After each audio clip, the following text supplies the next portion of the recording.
Praise be to God. Now, at the end of Exodus chapter 13, now we're going to start the with these teachings right here. Let's take a look at what happened. So, remember from last week, God tells him to consecrate the firstborn. Okay. And we are, of course, the church of the firstborn, right? Because Jesus, as we talked about last week, Jesus is the firstborn son of the Father. And we're all part of his body. We're all members of his body. The church is his body. And so we're all united to the firstborn, right? So we're a church of firstborns. And so the graces flow from the head to the body, right? From Christ to the rest, us, right? Let's take a look what happened here. Once the Pharaoh, right, let the people go and they're now heading out. Let's take a look at what happened. Let's take a look at what happened. It says, when Pharaoh let the people go, God did not lead them by way of the land of the Philistines, although that was near. For God said, lest the people change their minds when they see war and return to Egypt. So you see that? We're taking a look now. Let's take a look at a map to see what this is talking about. What this is talking about, this fact right here.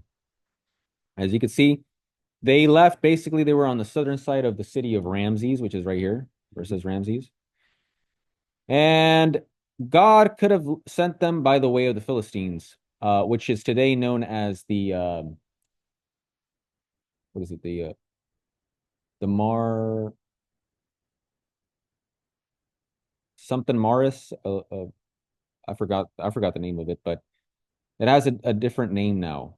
Back then it was called the Way of the Philistines, which is this path right here that, starts off here in the land of Egypt, goes all the way north to northern Sinai, and then you end up in the land of Canaan. So that's very quick, easy, fast, short path, quickest path.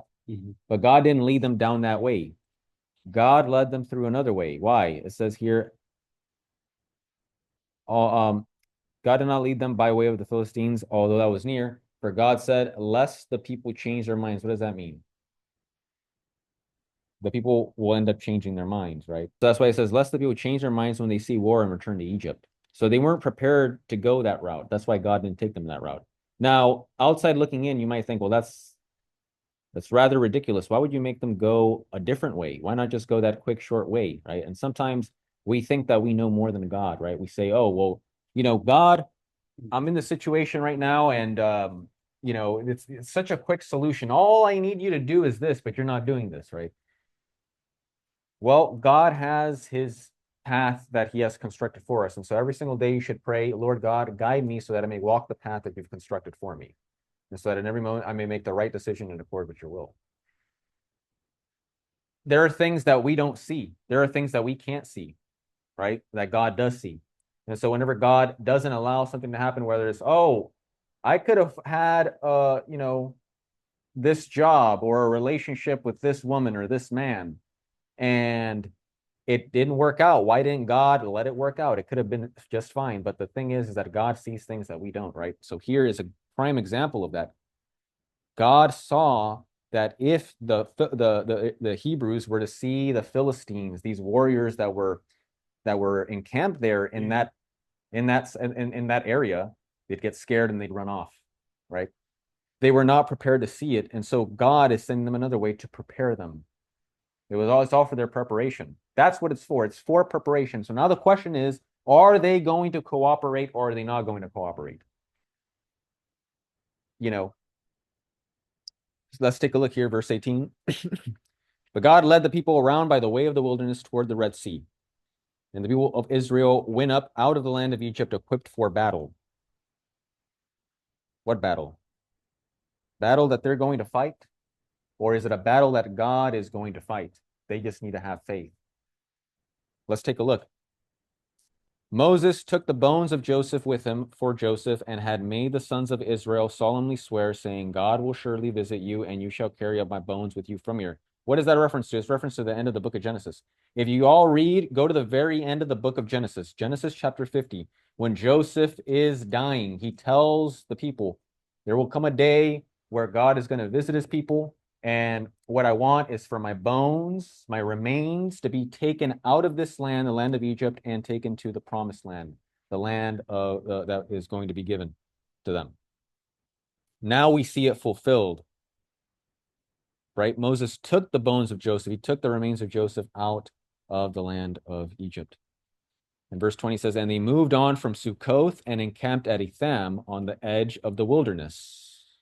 Where is that place? Well, let's take a look here. Let's take a look at this map, right, that we checked out last week. As you can see here, were they living? Where was Moses and Aaron living? They were living in the land of Avaris, right? A Semitic city, Semitic town of Avaris, which is today known as Tel El-Daba.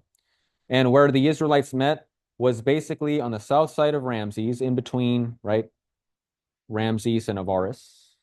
That's where they met. And that's where they ended up leaving. That's why it talks about them going from Ramses to Sukkoth. Where is Sukkoth? It's on the west side of the land of Pithom. Now, this map, it shows a red line going from here to over here, where it says Tel Mascuda, which it says that that is Sukkoth. But in actuality, even though there's a linguistic connection between that and Sukkoth, if we look at the itinerary, they went from there to Pithom, also known as Etham. So in other words, it's kind of strange for them to go from the city of Ramses to Tel Mascuda, or Tel Mascuda over here, and then head east and then head west again. Instead, Sukkoth is a region. Okay, it is a region. It's not a city. It's actually a region, and we do see that in ancient Egyptian papyri, right? We see that in the ancient historical record of the Egyptians, this land of Sukkoth is basically the land of Cheku. There's a linguistic connection between Cheku and Sukkoth, right? When you're transliterating it from ancient Egyptian to Hebrew, it becomes Sukkoth. Okay. And it was a region over here on the west side of Pithom. Pithom is also known as Etham. So we just read that they went to Etham. So from Sukkoth, the region of Sukkoth, they entered where? To Pithom, which is Etham. That means that they headed from over here, where the mouse is, and then they headed east to Etham. So they are now in Etham. And it says, and the Lord went before them by day in a pillar of cloud to lead them along the way, and by night in a pillar of fire to give them light, that they might travel by day and by night. So in other words, who was leading the way? God was leading the way. How? In this miraculous fashion, with a cloud that would basically, and during the day, they would see this cloud above them that would cover them from the hotness of the sun. So it was a nice shade. It would bring them some coolness, right? So God was providing for them. And it was also a way that when the cloud would start moving, it would be a sign that they need to start moving too. If it stayed in place, that would be the sign that they need to stay in place. So God was leading the way. At night, it says pillar of fire. Okay, pillar of fire. What does that mean? It says here fire by night because it was lighting up the night. Whenever they had to walk at night, it would be lighting up for them. And it would also be a way, if it got cold or something, it would be a way of keeping them warm. And so it says here now in verse 22, the pillar of cloud by day and the pillar of fire by night did not depart from before the people. So God's presence was always there. They saw the miraculous sign in this cloud that would lead the way, this fire that would lead the way. Okay. So God was leading the way. Like in our lives, right? We got to let God lead the way. Yeah. Now here, chapter 14 starts off by saying, then the Lord said to Moses, then the Lord said, by the way, before we continue, the land of Pithom here, also known as the land of Etham, in the Bible, is this land this city right here, Tel El-Retaba, which is today known as Tel El-Retaba. Okay, and we know this from the ancient Egyptian record.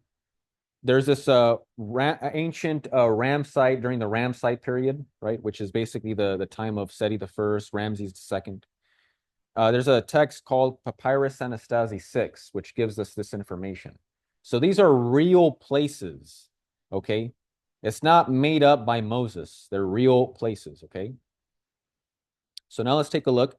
Chapter 14, it says, then the Lord said to Moses, tell the people of Israel to turn back and encamp in front of Pi-Hahirot, between Migdol and the sea, in front of Baal-Zephon. You shall encamp facing it by the sea. For Pharaoh will say to the people, they are wandering in the land, the wilderness has shut them in. And I will harden Pharaoh's heart, and he will pursue them, and I will get glory over Pharaoh and all his host, and the Egyptians shall know that I am the Lord. And they did so. So we see here God is revealing information.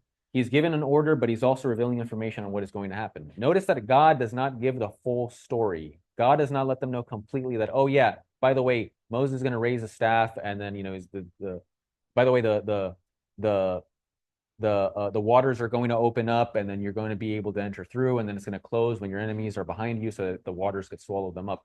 It doesn't say that.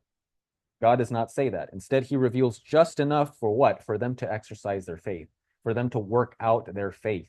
Because imagine if God told them or told us every single thing that was going to happen in our lives. You got a court case today, it's actually going to end up just fine.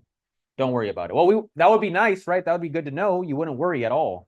But it wouldn't, you would lose the opportunity to work out your faith and to become a stronger soul, which is what God wants for us. He wants us to be strong, faithful souls. And so God, our Lord sees that as a good. It is good for my children to grow strong. And so that's why he's doing it. That's why God does that.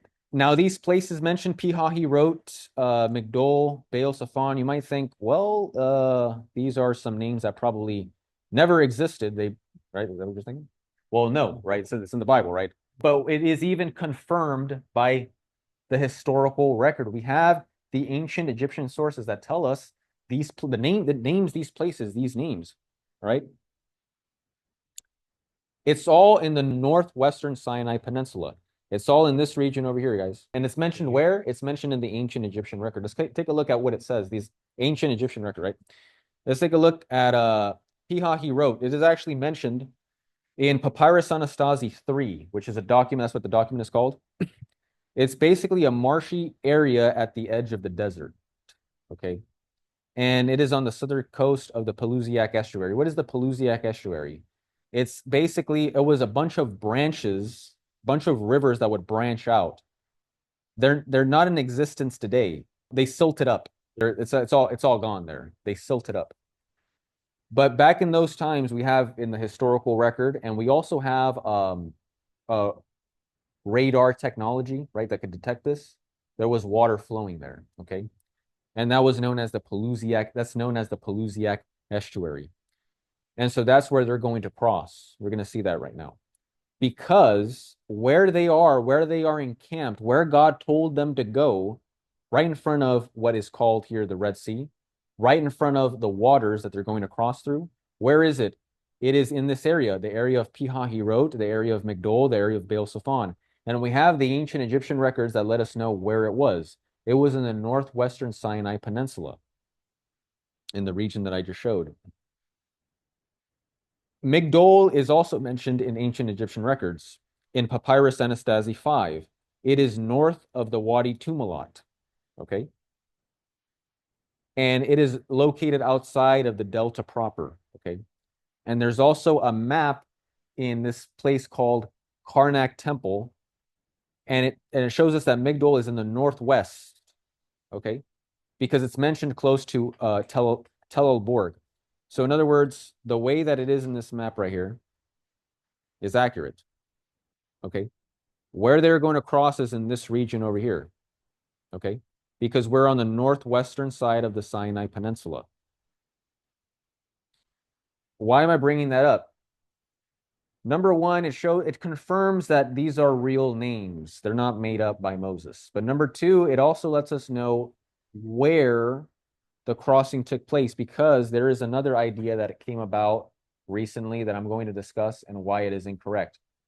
Okay, that maybe you all have heard, because there's some misconceptions about evidences for the Exodus, but we're going to discuss it right now.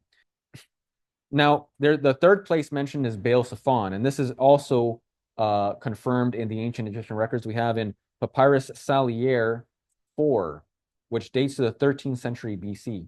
So all of these place names are mentioned during the Ramsite period, which is basically during the reign of Seti I or Ramses II.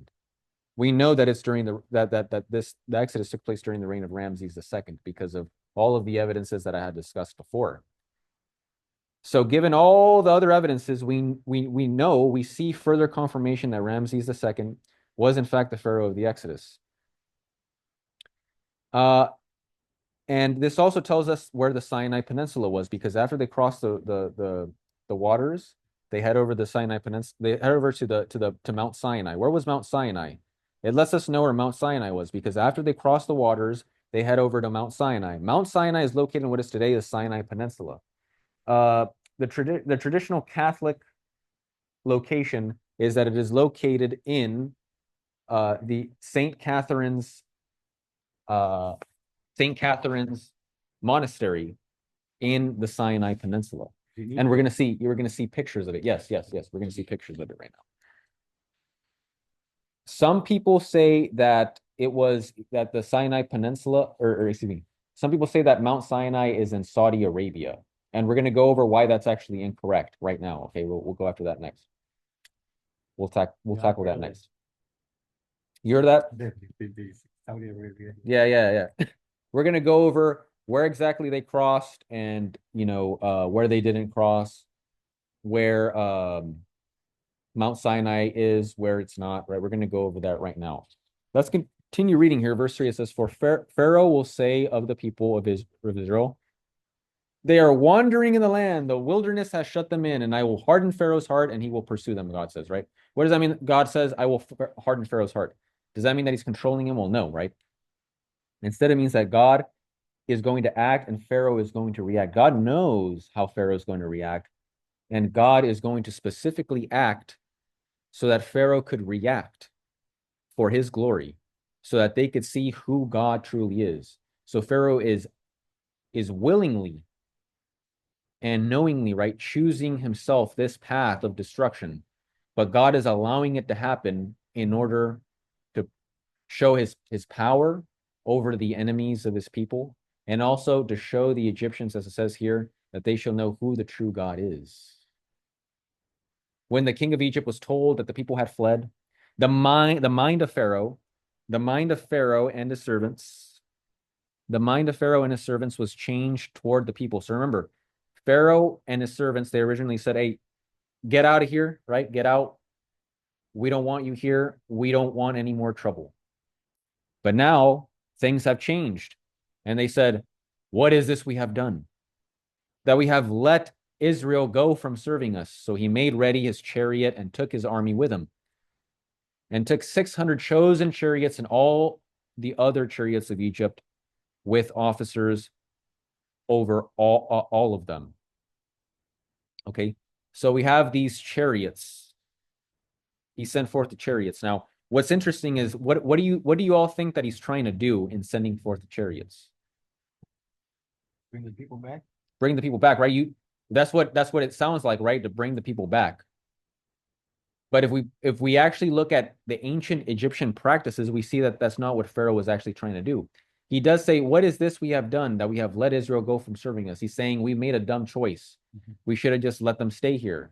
But what is he going to try to do now? Is he going to try to capture them to bring them back? Who were the people in ancient Egypt during this time who would capture people to bring them to Egypt to enslave them? You know who it was? It was the infantry, not the men of chariots. So what's going on here is he's sending out these chosen chariots, right, to go and kill all of them. So his goal is to kill them, right? It says here in verse 8, and the Lord hardened the heart of Pharaoh, king of Egypt, and he pursued the people of Israel while the people of Israel were going out defiantly. The Egyptians pursued them, all Pharaoh's horses and chariots, and his horsemen and his army, and overtook them, encamped at the sea by Pi-Hahirot in front of Baal Zephon. When Pharaoh drew near, the people of Israel lifted up their eyes, and behold, the Egyptians were marching after them, and they feared greatly. So the Egyptians are getting near, and they're afraid. And the people of Israel cried out to the Lord. So that's good that they're praying out, that they're crying out to God, right? But look at what they say though. They said to Moses, is it because there are no graves in Egypt that you have taken us away to die in the wilderness? What have you done to us in bringing us out of Egypt? Is not this what we said to you in Egypt? Leave us alone that we may serve the Egyptians. For it would have been better for us to serve the Egyptians than to die in the wilderness. What they're basically saying is, They're saying they're grumbling against Moses. They're complaining against Moses. They are viciously attacking Moses. And they are saying, we should have stayed over there. We should have just stayed over there, right? So they witnessed the 10 plagues and how God protected them from the plagues. They witnessed the power of God. They witnessed the love of God, right? How he protects his people, how he defends his people, how he saves his people. Yet they are in this moment of difficulty, and they're losing faith in God. So not only are they attacking Moses, but why are they attacking Moses? They're attacking Moses because they do not trust in God, even though they saw God's power. Does that make sense? And so here they're attacking Moses, but in attacking Moses, they're actually attacking God. And so in verse 13, it says, and Moses said to the people, fear not, stand firm and see the salvation of the Lord, which he will work for you today. For the Egyptians whom you see today, you shall never see again. The Lord will fight for you, and you have only to be silent. Okay, so notice Moses' words. What did he do? He told them words of encouragement. He said, fear not, stand firm and see the salvation of the Lord. So he's confident that God is going to save them. Why? Because he knows that it makes no sense for God to bring them out just so that they could die in the wilderness, because God has already showed his power, God has already showed his love, and God has made promises to them that he still hasn't fulfilled, right? To bring them to the land of promise. That hasn't happened yet. So logically speaking, right? Logically speaking, the answer is they're not going to be destroyed. God is going to fight for them. And that's what he says here. See the salvation of the Lord, which he will work for you today. He knows that it's going to happen because the Egyptians are approaching. So any minute now, God is going to work. For the Egyptians whom you see today, you shall never see again. You see that?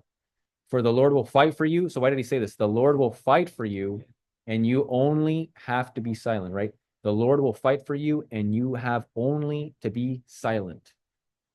So God, remember earlier it said that they're going out to battle. Well, God is going to fight for them. All they need to do is trust in God, right?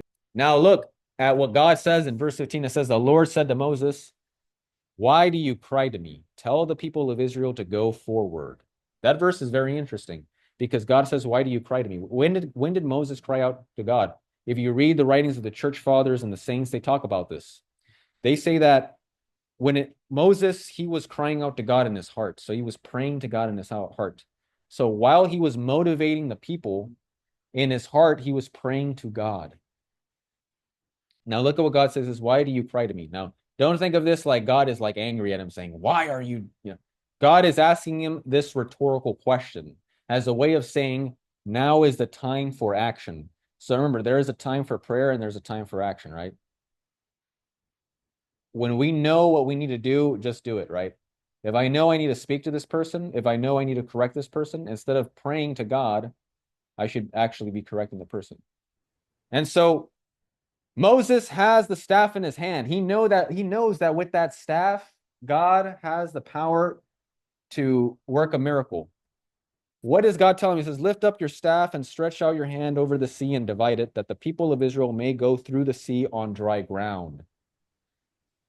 Who expected that? So God brought them to a place where they have no choice but to trust in God. Notice that. God could have brought them to the way of the Philistines, which earlier I mentioned. It's a road away from Egypt all the way to the land of Canaan. Nice short distance, right? The shortest way, right? But it actually wasn't the easiest way. It was the shortest way, but it wouldn't be the easiest way for them because God knew that once they saw the Philistine armies, the Philistine military posts, they'll get scared and they'll run off back to Egypt. So God knew exactly what they could handle. So he sent them another direction for what? To build them up. He sent them the direction so that they could get stuck and have no choice but to trust in God. So what is the deal here? What did they have to do? Moses tells them what they had to do. Trust in God and see the salvation of God. All you need to do is be silent. Watch. And so now we see here, verse 17, and I will harden the hearts of the Egyptians so that they shall go in after them, and I will get glory over Pharaoh and all his host, his chariots and his horsemen. And the Egyptians shall know that I am the Lord, when I have gotten glory over Pharaoh, his chariots, and his horsemen. So we got Pharaoh and his people. They're ready. They're ready to destroy the Israelites. And here Moses, right? God, through Moses, is going to open up the waters and they're going to pass through it. You know that in the New Testament, St. Paul talks about how this is a symbol of baptism. And I'm going to mention that why right now. But they're going to go through now. And now you're probably thinking, okay, this is interesting. Why would the Pharaoh and his chariots and his horsemen, why would they go through the waters? If you see the waters opening and your first mind is, let me go in after these people, like why would you do that? Notice what I mentioned earlier, that God acts and he knows how they're going to react. God acts and he knows how they're all going to react. God allowed this to happen for his glory.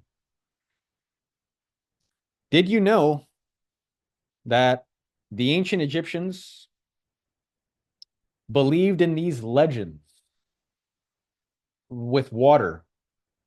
Had this legend of, I believe it was their god Happy, who was the god of the Nile, and they believed that they had this legend of him grabbing the Nile water like if it was a cloth, like if it was a towel, and then folding it over like it was a cloth, so that the bottom of the Nile was seen.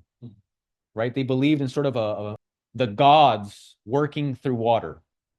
So when they saw the waters opening up, they didn't think, oh, look, it's the Lord, the God of the Hebrews working for them. No, they thought our gods are present here for us.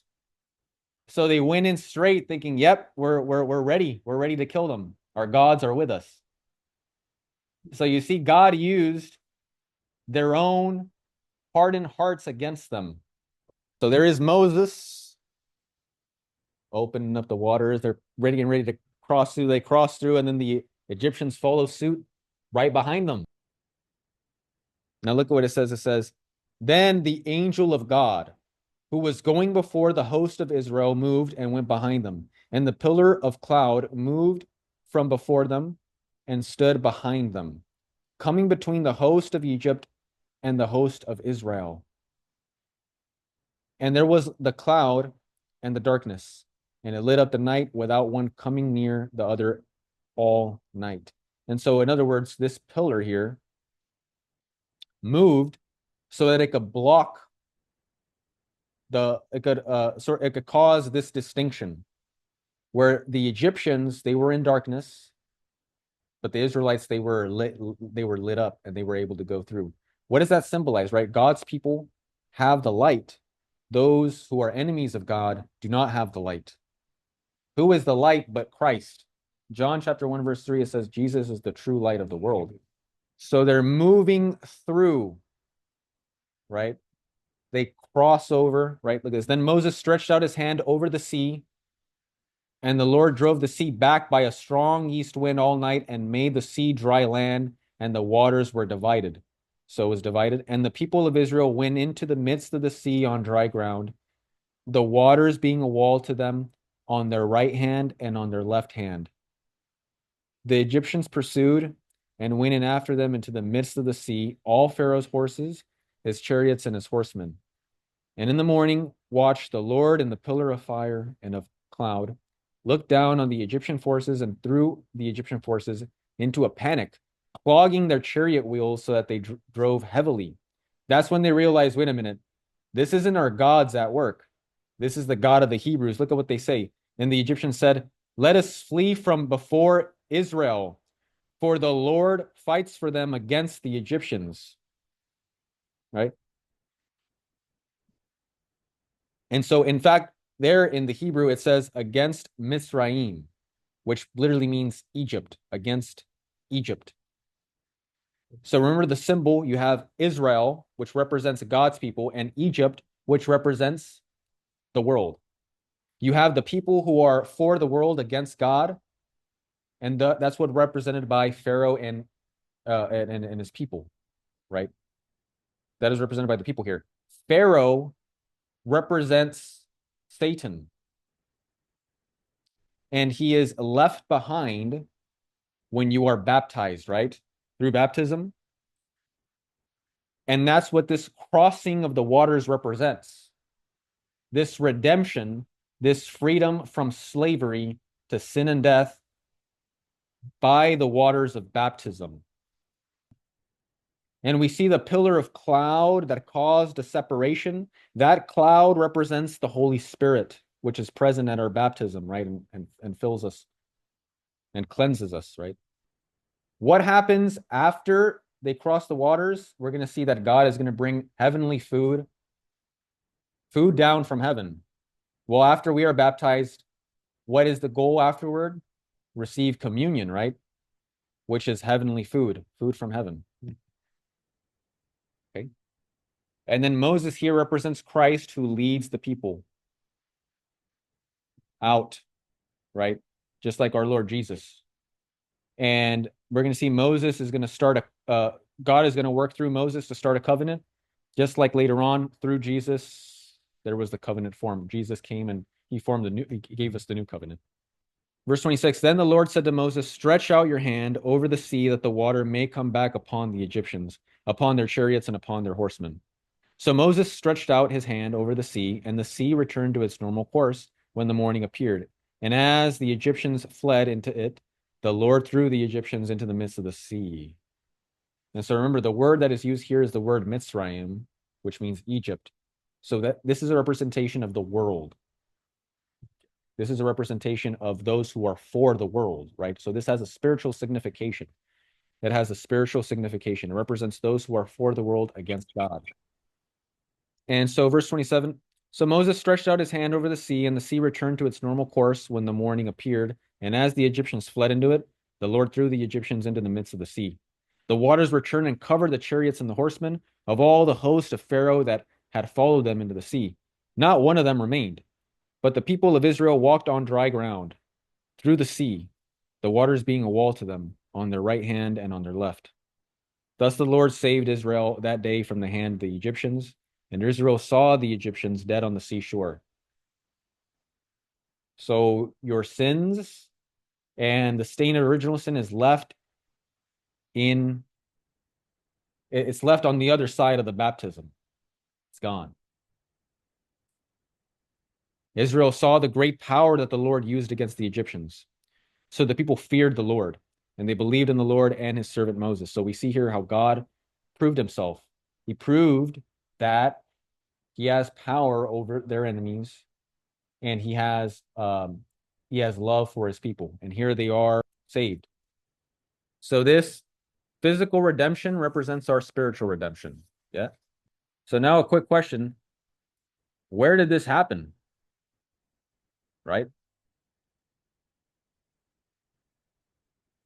Some people say that this happened, this crossing occurred at what is today known as the Red Sea. Okay.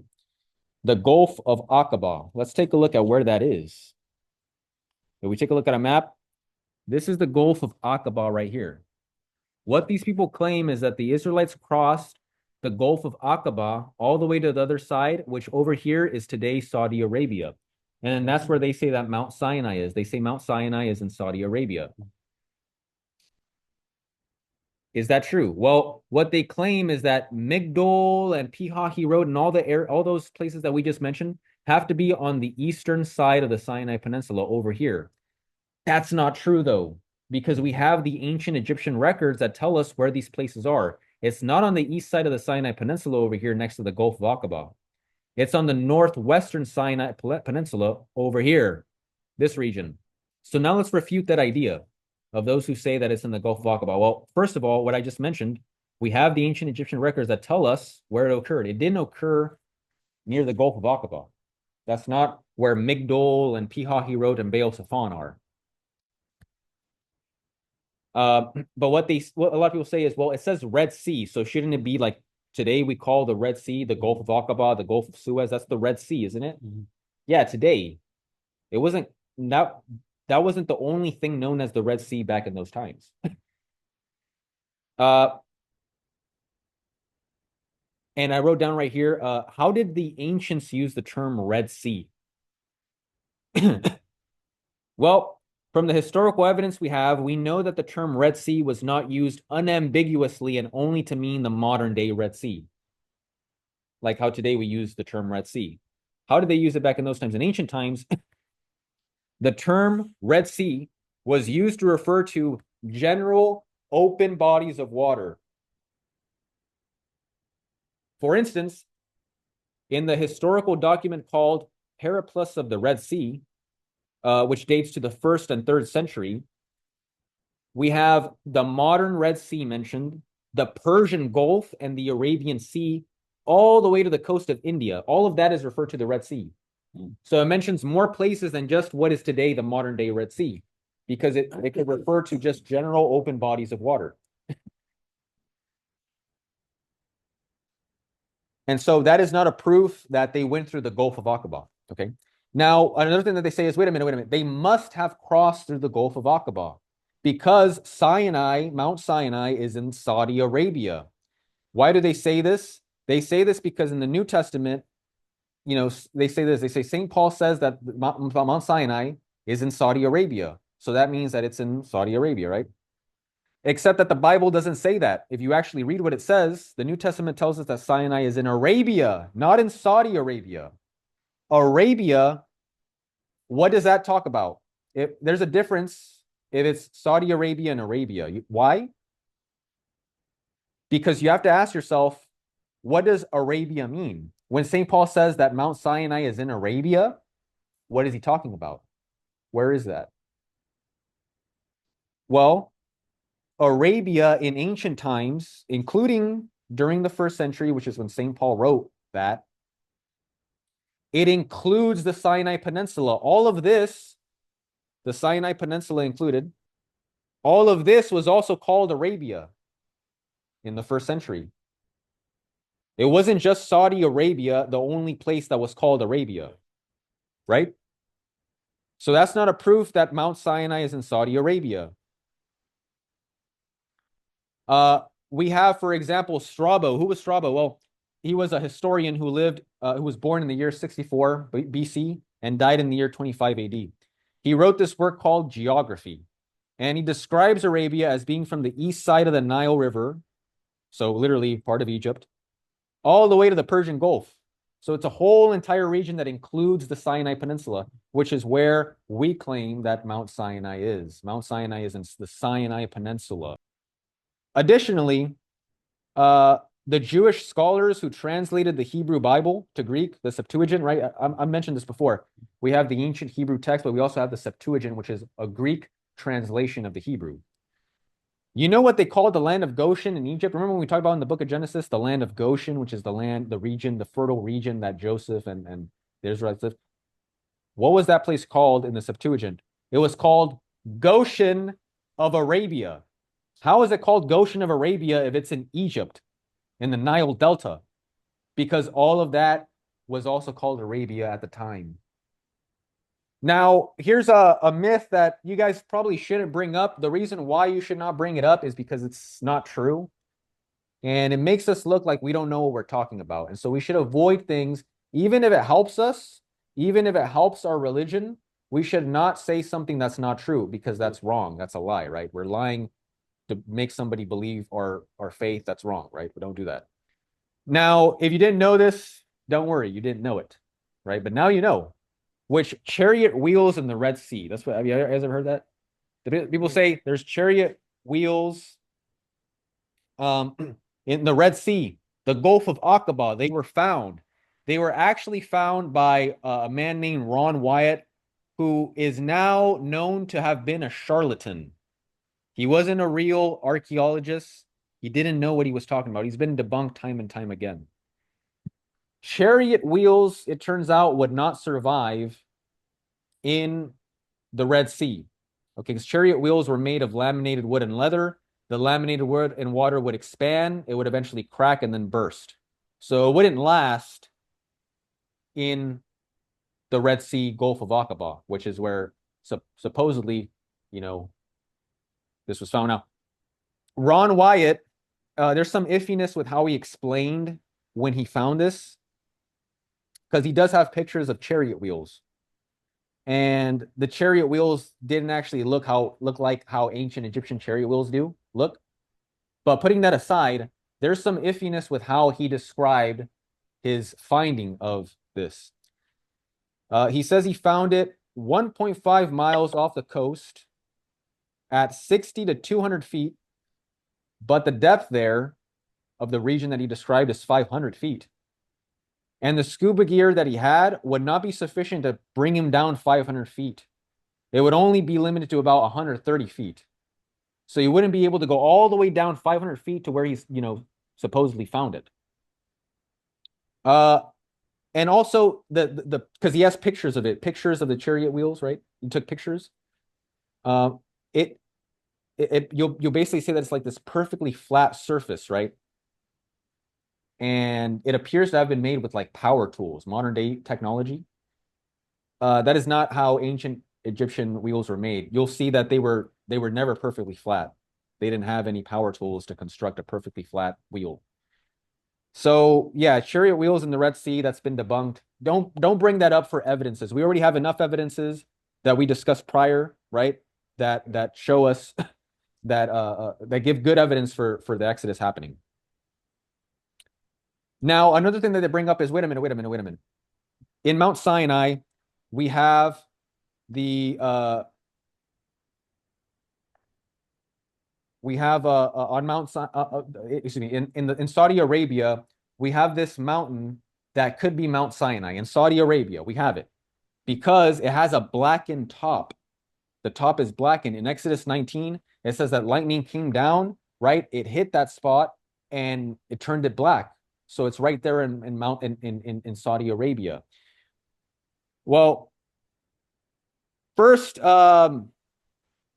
Exodus 19 never says that. It never says that, it hit Mount Sinai and it blackened the top or anything like that. But with that said, I mean, we already mentioned why we know they didn't cross the Gulf of Aqaba. We already have enough information to know that they didn't cross through there. However, if we actually analyze, the blackened top in that region, what do we find? Well, it turns out that it's found in different parts of Saudi Arabia. It's not just that region. It'd be one thing if it's just that blackened top and that's the only place that we find this. It's found throughout Saudi Arabia, and it extends to the west of that mountain. By the way, that mountain is called Jebel Al Lawz. Al Lawz. That's why I have it written down here. Jebel Al Lawz. That's what the mountain is called. It has a blackened top, right? But this blackened top extends to the west of Jebel Al Lawz for about 15 miles, right? Uh, and researchers found that the rock is only black on the outside. So a chemical reaction occurred such that only the outside was affected, but not the inside, right? Uh, what they found is that the evidence actually shows that it's probably due to volcanic activity in the region, which makes sense because the region is geothermically active. Okay, and there's actually this one uh, environmental geographer, I guess you could call him that because he has a PhD in environmental geography. His name's Dr. Glenn Fritz, and he believes that Jebel Al Lawz is the real Mount Sinai, but he doesn't use this as evidence because even him, as a doctor in environmental geography, he says that he doesn't believe the blackened rock is due to what happened in Exodus 19, but is instead because the rocks are Precambrian volcanic basalt. Okay. And he also says that the color change is caused by iron oxide inside the basalt, and it is not scorched, right? Which would be like in Exodus 19, because granite and basalt do not have the carbon necessary for combustion. So this is no surprise because there are numerous volcanoes in the Saudi Arabian Northwest. And so there's volcanic activity going on, it's geothermically active. And we find that black spots, we find it all over the place over in that region. And so it's not, it's kind of interesting because they're trying to get these certain things that look like they could be evidence, but they turn out not to be evidence. But actual evidence, you have to brush it aside because if you take a look at the actual evidence that we do have from the historical record, and what the Bible says, right? The places named, and we have the historical record of where those places were. We see that where they crossed was not was not the Gulf of Aqaba. And as I mentioned, these blackened rocks are found throughout the area near Jebel al-Lawz, right? Another thing that they mention is, look, there's an underwater land bridge, right? If you look over here, the Gulf of Aqaba, there's this land bridge that connects Sinai Peninsula to Saudi Arabia. There's like this underwater land bridge. So it's like perfect. God opened up the waters there so that they could pass through in this underwater land bridge. It's all nice and neat. Like it's like a bed that they went through just like that. Really nicely. It's like they didn't have to go downhill that much. It's just like they went, they went nice down and then they went up nicely, right? There's an underwater land bridge. Except that there is no underwater land bridge. The supposed underwater land bridge is 2,400 feet down and then 2,400 feet up. How is that an underwater land bridge that comfortably gets you down and then up? Uh, yeah, so that underwater land bridge idea is a myth. So where do they cross then? If they didn't cross through the Gulf of Aqaba to get to Saudi Arabia, where did they cross then? Well, as I mentioned earlier, they crossed through the northwest of the Sinai Peninsula in the Pelusiac estuary, which today has silted up. The water is no longer there, but we have radio technology and we have the historical record that tells us that of the Pelusiac estuary, these river branches that would expand out and they would range from 20 feet to 40 feet. So that's enough to drown all those people, right? All you need is water to be above you to drown. Yeah. So now here's another thing. This is what atheists bring up. Atheists, they say, wait a minute, Ramses II, he's the pharaoh of Egypt. But we look at all the pharaohs that we have preserved as mummies. None of them died by drowning. There is no evidence that they died by drowning. If you look at, if the water closed in on them and then they drowned in there, you would have evidence of like sand, for example, in their bodies. You would have some sort of evidence that they died drowning, but there is zero evidence that they died drowning. None of them, not even Ramses II. So how do we respond to that? The only thing that they have, the only thing that they do have right now, 99% of Egypt hasn't been excavated yet, so maybe they might find some more things. That's literally what the archaeologists say. They might find more things. But as far as what we have right now, for example, in this case, when it comes to the people who drowned, that we have his body preserved is Ramses II. But his body doesn't show any evidence of drowning. So how do we respond to that? It's not necessarily the case that Pharaoh drowned, because if we read all those who entered the water and died in the water, there is no mention that Pharaoh drowned. In fact, we're going to read right now, or actually, we'll probably read it next time. Exodus chapter 15, when it talks about the people who drowned, it mentions Pharaoh's chariots, it mentions Pharaoh's army. It doesn't mention Pharaoh drowning. The only place in the Bible where it actually sounds like Pharaoh drowning is Psalm 136:15. It says this. Psalm 136:15, it talks about when the Israelites crossed over and then the waters swallowed up the Egyptians. It says, but swept Pharaoh and his army into the Red Sea, for his mercy endures forever, right? That's what it says.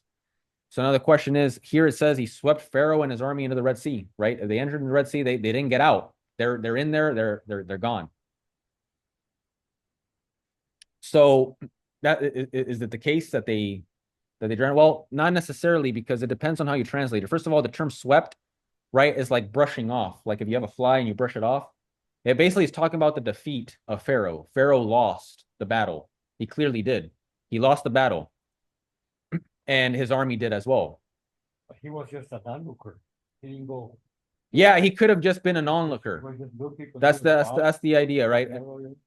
But here when it says into the Red Sea, though, into the Red Sea, the term into is the term beh, which can be translated as in or into, or by, or like nearby. So near the Red Sea, right? Or at the Red Sea.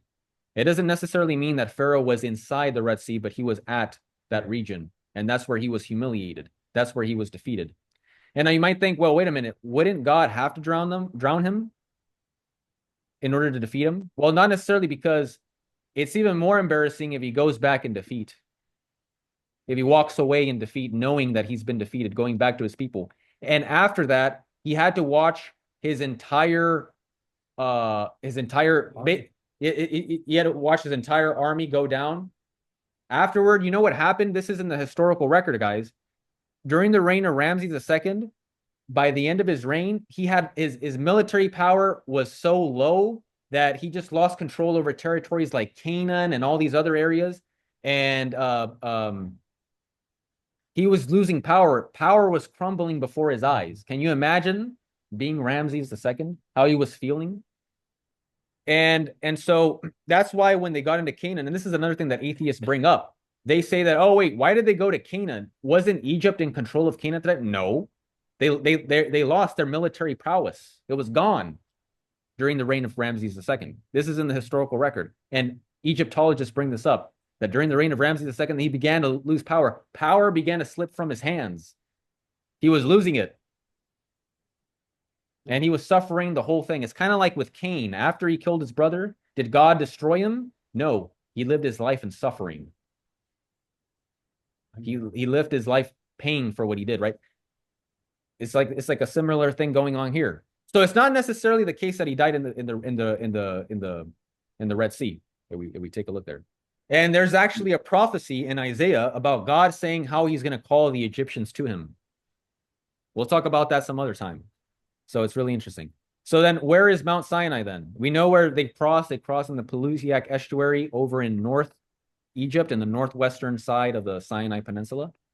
Where is Mount Sinai? It's not in Saudi Arabia. It is in the Sinai Peninsula, which is likely at St. Catherine's Monastery. St. Catherine's Monastery is there. And here's an image of it. St. Catherine's Monastery. But of course, it's not 100% certain. It's just something that sort of developed. And St. Catherine's Monastery ended up being built there. They built it later on there. But it's that mountain is known as Jebel Musa, which is Mount Moses, is what it means in Arabic. But so that's interesting. But as I mentioned before, it's definitely in the Sinai Peninsula. This one's the leading candidate for where Mount Sinai is. There's a lot of mountains in Sinai Peninsula, but this one is the leading theory.